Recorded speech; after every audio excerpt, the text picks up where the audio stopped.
Hey dudes, this is Tucky Williams of Girl Girl Scene, and you're listening to Tommy Throwback Kovac on Splat from the Past. Hey dudes, welcome to Splat from the Past, the only 80s themed horror and sci-fi show where things can get totally radical. Now today is a very special episode of Splat from the Past because I will be interviewing the daughter of one of the forefathers of horror. And I don't say that lightly. I am talking about Sara Karloff, the daughter of Boris Karloff, the original Frankenstein himself. And I'm having her on the show today to talk about his life, legacy, career, and how she grew up with a famous father and all that stuff. And I'm so excited. I see Sara at Monsterpalooza every year, but I'm never able to go talk to her because there's like 40 other celebrities I want to meet, and I just get overwhelmed. But next year, I am going to make the effort, especially after this interview. I have to. There's no other way around it. So, here is my interview with Sara Karloff. Hello? Hi, Sara. Yes? This is Tommy Kovac calling to do the podcast interview. Hi, how are you? I am wonderful. How are you? I am just fine, thanks. Well, it's such an honor to meet the daughter of one of the forefathers of horror. Oh, thank you very much. It's lovely to have a chance to chat with you. Oh, thank you so much. So, according to my research, when you were born, the night that you were born, your father showed up to the hospital in Frankenstein makeup and wardrobe because he was filming Son of Frankenstein. That is an urban legend. Really? I hate to tell you that. Yeah, it is. They wouldn't let him off the set in that makeup. And there's a very well-known photograph of my father in a very nice suit and tie at the hospital the night I was born, with the nurse holding me. Wow. Yeah. So that's really urban legend. Sorry. He wouldn't have been let off the set in that makeup, and he wouldn't have been let in the hospital in that makeup. No cab driver would have picked him up in that makeup. He couldn't have fit in a car in that makeup. So if you think it through, it's a wonderful story, but it's urban legend. That would have been a great story if it were true, because it would be like a really enduring sign of love. Well, he got there as quickly as he could, and they did have a birthday party because I was born on his 51st birthday. Right. They did have a birthday party for him on the set, and then they quit filming and let him change, which was no easy task, and then he got to the hospital. Oh. How old were you when you realized that you were the daughter of a movie star? Well, my father didn't bring his work home. He didn't talk about his work. So people who their friends were in the business behind the cameras, in front of the cameras, and a lot of their friends weren't even in the business. So it was just my parents' friends. So it made no difference in my life growing up that he was an actor or a movie star, as you say. So I don't know. I first saw Frankenstein when I was 19 years old on television. Wow. Yeah. Wow. Did you have any classmates that were afraid of him? Oh, heavens no. He never left the set in makeup. So he was offset. He was just couldn't have been more different than the roles he played. Mm-hmm. He was not a frightening man at all. Mm-hmm. They could distinguish between the screen persona and real life. Oh, absolutely. And in Hollywood, it was not that unusual to have a famous parent. Of course. or a famous last name. Mm-hmm. Absolutely. According to my research, he was born in London, England, and after he left the university, he went to Canada and did a lot of touring theater there. Oh, he did. He left England much against his family's will, and thought he had a job with a farmer. The farmer had never heard of him. He slept in the barn and did physical labor for the farmer, and eventually heard about an audition and went and auditioned for a part in a play in repertory theater with this small repertory theater group, when in fact he'd had absolutely no experience, but he presented himself as an experienced British actor, and I think the manager of the play wasn't so very sure about that.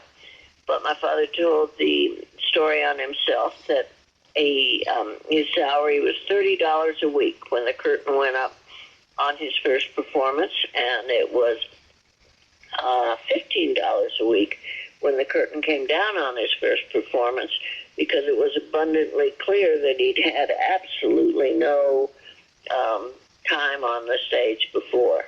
But at least he still had a job. Mm-hmm. Did he do any Broadway?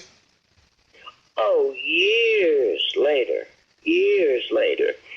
after Frankenstein and after he was an overnight star after being in the business for 20 years, he went in after Frankenstein was his 81st film, and no one had seen the first 80. Right. He spent 10 years in repertory theater in British Columbia, and then he made his way eventually down to Hollywood and was an extra, third from the left in the fourth row, and then started getting bit parts, and then was on the right corner at the right time after Bela Lugosi had turned down the role of Frankenstein. Mm-hmm. And he was asked to test for it, and at the age of 44, he was cast as Frankenstein's monster, and it was due to just a perfect blend of talents. It was James Whale as the director and Colin Clive as the star of the film, and the makeup genius of Jack Pierce. Frankenstein was made, and then the rest is cinema history. But years and years later, he went back east to embrace the new medium of television in New York. And while he was there, he was asked to do Arsenic and Old Lace by Lindsay and Krause. That was in the early 40s, and then he eventually moved to New York in 49. But he did 5 Broadway plays. He was in Arsenic and Old Lace, which had over 1,400 performances. Mm-hmm. And then he was in Peter Pan, and then he starred opposite Julie Harris in The Lark, for which he was nominated for a Tony. Wow. And then he was in 2 other Broadway plays. So he was starred on Broadway in 5 Broadway plays. Wow, that's amazing. It would have been great to see him in those plays. Oh, it would have been. I saw him in Peter Pan, and I saw him in The Lark. And he was magnificent in both. He loved doing Peter Pan and having all the children come backstage afterwards and try on the hook. And I had the opportunity to fly across stage like Peter and have fairy dust sprinkled on me. It was lots of fun. Oh, wow. Yeah, his first movie is listed in 1919. Is that about the time he came to Hollywood? That's about the time he came to Hollywood. Yeah, I'm sure a lot of those early films he did are lost because they were silent films. They were silent films and serials, and he got, as I say, he got some bit parts after being an extra for nearly 10 years. And then Frankenstein was made in 1931. Mm-hmm. Yeah, your father's rise to success, along with Bela Lugosi's, is very inspiring because, they were two immigrants coming to Hollywood, paying their dues for over a decade, and then at middle age, they both became hugely successful, and that sets the model for many actors that we've had in the last 4 or 5 decades that have stories like that. Well, some of the actors now have almost instant success, and they don't really come up through the ranks like Bela and my father did. I think that's why my father felt it was so important, his work as a founding member for the Screen Actors Guild. His card number was number 9, and he felt it was really important that once he had established himself and had a name, that it was important to give back to his profession and provide a vehicle for upcoming actors who didn't yet have a voice, to provide them with a vehicle to have some rights and speak out against some of the really horrendous treatment that up-and-coming new actors received when my father was new to the business. My father lost 25 pounds during the making of Frankenstein, and his working days were like 19, 20 hours. He passed out after the shooting of the first day of shooting of The Mummy, because the cloth absorbed all his body fluids, and he just passed out on the set. So the working conditions, those early actors were nothing but a piece of meat to the studios. They were really badly treated. Oh yeah, isn't it true? No work hours and established or anything. Yeah, isn't it true that he wasn't allowed to go to the premiere for Frankenstein because he wasn't famous yet? Well, he was not invited to the premiere, and in the opening rolling credits, it was just a question mark for the monster. But in the closing rolling credits, his name was shown. But he wasn't even invited to the premiere. You're correct. It wasn't anticipated that the creature would be the star of the film. It was anticipated that Colin Clive would be, who played Dr. Frankenstein and did such a magnificent job. But in the end, it was the creature's performance that captured the attention of the audience. Yeah, wow. That I know that happens a little bit still nowadays, but yeah, it was pretty bad back then. Yeah, my great aunt and my grandmother went to go see Frankenstein when it first came out in 1931, when they were like 9 or 10, and they told me everyone in the theater, especially the children, were just terrified the moment your father was materialized on screen. Oh, I know. That's a very famous scene when he stands in the doorway and turns around very slowly. Mm-hmm. It was really a frontier film, as was Dracula. Yep. They were frightening films. And yet my father said children got it. They understood that the creature was the victim and not the perpetrator. Mm-hmm.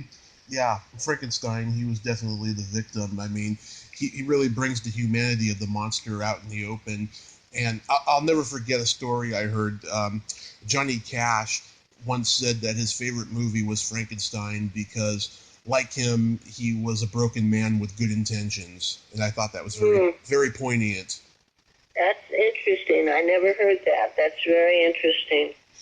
Yeah, I think that was from the man who directed the biopic about Johnny Cash. I think he was like talking to him, for research, and he asked him what his favorite movie was, and then that story came out. I was like, that is so poignant and so true too, because Frankenstein is the victim. Yes, he is. Yes, he was indeed. Mm-hmm. He would be so gratified to know today that his version of Frankenstein is still loved and that his likeness is probably the most remembered and the most used anywhere. Yes, he would be. He would be absolutely amazed. Do you know if he was reluctant to play him again? Well, it was his decision to only play the role 3 times because he felt that at that point the scripts had gone as far as they could logically without making the creature the brunt of bad jokes and bad scripts.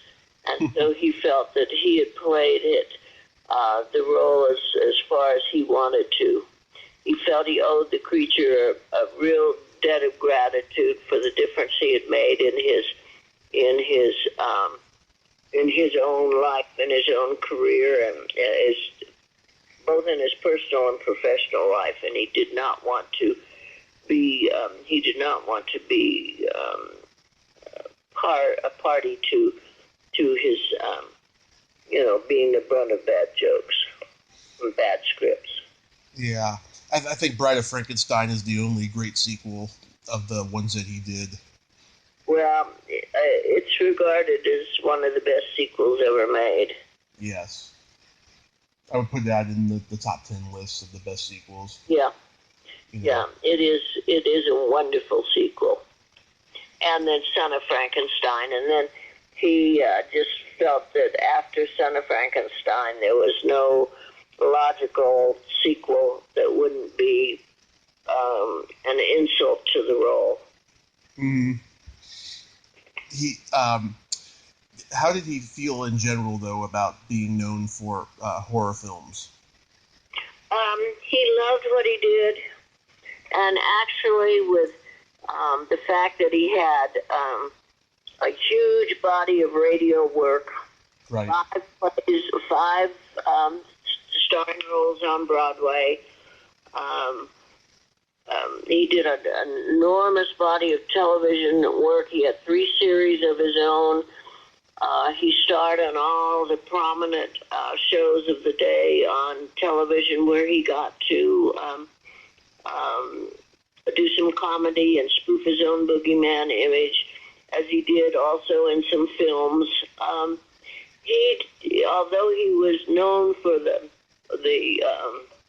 initial roles in horror, he was able to branch out, and he felt, when asked how he felt about being typecast, he said, "I'm one of the luckiest people on earth. I get to earn my living doing something I love, and it's kept me a working actor all my life. And doesn't everybody want to have a trademark that they're known for and that keeps them working?" And he was very grateful for it. Yeah, he got to do some other things too. Like, a lot of people don't realize he was in the original Scarface. Oh, indeed. And he got to make the Val Lewton films, which were not horror films. The Body Snatcher, Bedlam, and Isle of the Dead. Those are really fine films. And he enjoyed working with Val Lewton.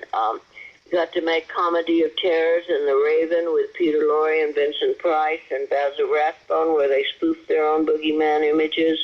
Love it. So he had a very, very broad career. Yeah, he did Dick Tracy Meets Gruesome.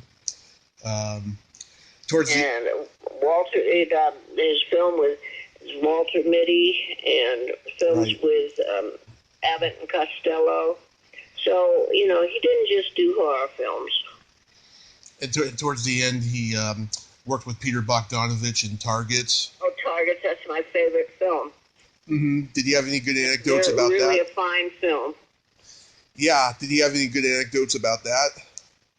Well, as I say, he really didn't talk about his work, but he admired Peter's creativity and ability, and Peter wrote that film and directed that film and acted in that film, and my father really admired Peter Bogdanovich. And that film was made during the time of the assassination of Martin Luther King and Bobby Kennedy, so it was pulled prematurely from the theaters and sat on the shelf for a long time. It's now, of course, available in DVD format. But it expressed my father's own feelings that the real horror is on the streets and not up on the screen. Mm-hmm. So and it's as relevant, unfortunately, it's as relevant today as it was when it was made in the 60s with the mass shootings and random violence that we see today. Yeah, and that's a very good analogy, that there's horror on the streets, not on the screen. That's right, and that reflected my father's own feelings. So it was it's a fine film, and I recommend it to everyone. Nice. Was he friends with a lot of the other horror movie stars? Well, he and Vincent Price were very good friends because they were Right. very well educated and well read. And as I say, he and Val Lewton were good friends. And he and Bela made 7 films together. And despite the media hype that they were rivals, they had different personal interests. Of course, Bela being Hungarian and my father being British. But they, although they didn't socialize together, they did have a great professional respect for one another. And he knew all the prominent people in the business and enjoyed their company and admired his co-workers. He was very well respected in the business. He was considered the consummate professional and just beloved by everybody who knew him personally. Wow, so he was accepted by, the stars like Clark Gable and Cary Grant and all of them? Oh, yes, he was a very, very wonderful human being. Mm-hmm. Yeah, I've interviewed Victoria Price. She told me that her dad just thought the world of him. Yes, and my father thought the world of Vincent. Mm-hmm. Did he know Dwight Fry very well? Well, he certainly knew him. He worked with him, and I knew Dwight Fry Jr. Mm-hmm. And I know Bela Jr., and I know Ron Chaney. Right. Do you know? So we all have a good time when we get together. I just did a show in New Jersey with Ron Chaney. Mm-hmm. Yeah, I always see you guys at Monsterpalooza, but every time I'm there, I'm overwhelmed with like 40 different people I want to meet, and I never get to meet you guys. Well, come see us. I know Ron and I'm sure Bela too, we're all going to be at the spring show of Monsterpalooza. Yeah. Come see us. Yeah, I go every year to both of them. I just came back from the September one a couple of weeks ago. How was it? Oh, it was wonderful. I mean, that convention has just gotten so popular that they had to... It has. Elliot does a wonderful job. Yeah, they had to open a few more rooms to put people in there. I mean, it's just gotten big. Yeah, he's done a wonderful job with it. Mm-hmm. Do you have a favorite performance of your dad's? Well, I loved him on stage. I loved him in Peter Pan and The Lark. And I didn't get an opportunity to see him in Arsenic and Old Lace. I was too young. But, and then as I say, my favorite film was Targets. Mm-hmm. Yeah, mine are The First Frankenstein and Bride of Frankenstein. I love The Black Cat, The Raven, 1935, Tower of London, and The Terror, which I heard he did not like. That I didn't like? That he didn't like. Oh, he didn't like, I see. Yeah, he worked with Jack Nicholson in that when he was young. Yes, he did. And he also worked on The Raven with Jack Nicholson, the remake of The Raven, Roger Corman's. Right. Yeah, I love the 1935 version. I think it's a landmark Universal film. And of course, my dad loved what he did, and he was a consummate professional. But in real life, he could not have been more different than the roles he played. Of course. He was a lovely English gentleman with a wonderful sense of humor. And he's so beloved for his narration of How the Grinch Stole Christmas. Oh, that is a family treasure. Yes. And generations of children, they know his voice from that, and there's people today who still think he sang the song when it was actually Thurl Ravenscroft. That's right. Yeah. That's right. Thurl didn't get any credit for it, which was an oversight, certainly not deliberate. But he certainly made the recording. But didn't he also write the song? No, I don't think so, no. It was probably Dr. Seuss or somebody. Yeah. I don't think he wrote it, no. When I don't know. Mm-hmm. When your dad passed away, was he sick for a while? He'd had an emphysema since 1957. Wow. And he hung in there for 12 years. Wow. Yes, he did. Wow. Did he? Very often he had to have oxygen on the set. My God. Mm-hmm. But he loved what he did and was grateful to be able to keep working. Mm-hmm. Did he advise you not to go into the business? Oh, heavens no. He would never give anybody advice like that. But he did say one time when I was back east and saw Peter Pan, and I stayed for several days and saw it from the wings and backstage and out front. After my visit, he said, "Well, I can see you don't have the fire in the belly for the theater. You paid more attention to Nana the dog than you did to me." Wow. And did he get to know your children? Oh, yes. My children, yes. My grandchildren, no, unfortunately. Mm-hmm. But he would be very proud of them. God, it's just, your father had quite a life. It sounds like he was definitely the richest man in the world. Well, he was. He would have said that about himself. Oh my God! And I heard you that you said in an interview once that if he had lived a few more years to see Young Frankenstein, he would have loved it. I think he would have indeed. I certainly did. I must have seen it 10 times. But I loved it, and he, as I say, my father had a wonderful sense of humor, and I think he would have just laughed himself out of his seat.